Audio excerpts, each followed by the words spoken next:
എല്ലാവർക്കും പുതിയൊരു വീഡിയോയിലേക്ക് സ്വാഗതം. നമ്മുടെ ചാനൽ ആദ്യമായിട്ട് കാണുകയാണെങ്കിൽ ഒന്ന് സബ് ചെയ്യുക, ലൈക്ക് ചെയ്യുക, ഷെയർ ചെയ്യുക. വീഡിയോസൊക്കെ ഇഷ്ടപ്പെടുകയാണെങ്കിൽ അപ്പം നമുക്കിന്ന് തെർമൽ കുക്കറിൽ ചോറ് വെക്കുന്നത് എങ്ങനെയെന്ന് നമുക്ക് നോക്കിയാലോ. അപ്പം അതിനായിട്ട് തെർമൽ കുക്കറിനകത്ത് ഒരു കലമുണ്ട്. ആ കലമെടുത്ത് വൃത്തിയായിട്ട് കഴുകിയിട്ട് അതിലേക്ക് ആവശ്യത്തിനുള്ള വെള്ളം എടുത്ത് ഗ്യാസ് ഓൺ ചെയ്ത് വയ്ക്കുക. വെള്ളം അവിടെ ഇരുന്ന് തിളയ്ക്കട്ടെ.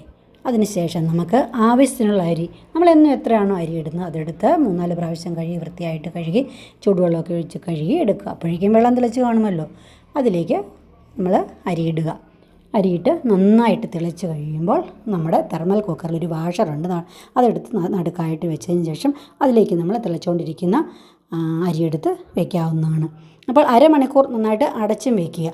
അത് കഴിഞ്ഞ് അരമണിക്കൂർ കഴിയുമ്പോഴേക്കും ഈ ചോറ് വെന്ത് കാണുമായിരിക്കും. ഇനി നമുക്ക് ചൂടോടുകൂടി ചോറ് കഴിക്കണമെങ്കിൽ നമ്മൾ എപ്പോഴാണോ കഴിക്കേണ്ടത് അപ്പോൾ എടുത്ത് വാർത്തിട്ട് നമുക്ക് ഉപയോഗിക്കാവുന്നതാണ്. ഇനി നമുക്ക് കുറച്ച് ചോറ് മതി, 1-2 പേരൊക്കെ ഉള്ളൂ എങ്കിൽ നമുക്ക് നമ്മുടെ വീട്ടിലുള്ള ചെറിയ കലമെടുത്ത് അത് വെച്ച് വേണേലും നമുക്ക് അതിനകത്ത് വേണേലും ചോറ് വയ്ക്കാവുന്നതാണ്. അപ്പോൾ നമുക്ക് എങ്ങനെ വേണേലും ഈ തെർമൽ കുക്കർ ഉപയോഗിക്കാവുന്നതാണ്. ഇനി ഒരു ചെറിയ ചെരുവമാണ് ഉള്ളതെങ്കിലും അതിലാണെങ്കിലും നമുക്ക് ചോറ് വയ്ക്കാവുന്നതാണ്.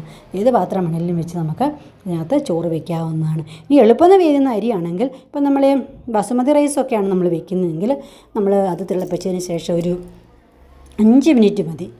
5 മിനിറ്റ് കൊണ്ട് അത് വേകും. അപ്പോൾ നമുക്ക് പെട്ടെന്ന് ഇച്ചിരി ചോറ് വെക്കണമെങ്കിൽ നമുക്ക് നമ്മുടെ കയ്യിൽ ബസുമതി റൈസൊക്കെ ഉണ്ടെങ്കിൽ അത് പെട്ടെന്ന് നമ്മൾക്ക് 5 മിനിറ്റ് കൊണ്ട് വേവിച്ചെടുക്കാവുന്നതാണ്. അപ്പോൾ നല്ലൊരു ഉപയോഗമാണ് തെർമൽ കുക്കർ. എല്ലാവരും ഉപയോഗിക്കുക.